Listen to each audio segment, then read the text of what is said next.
Hey, it's late Sunday night, Saturday, December the 5th. I've been slacking on my videos, but at least I'm keeping my commitment to post at least one video a week. So here is the video for the week.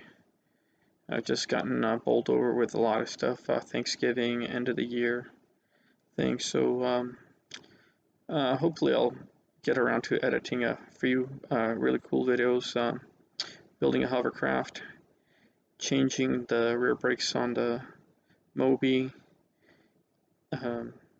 changing the throttle body on the Malibu, and a quick video also on changing the alternator on the E350. So these are 4 videos, five, the 5th video on repairing shelves that I've shot, but I just have not gotten around to editing. So maybe tomorrow, Sunday, I'll do it. Maybe throughout the week, I just gotta knuckle down and block out some time and just do the editing. But in the meantime, good night. Have a good week. Peace out.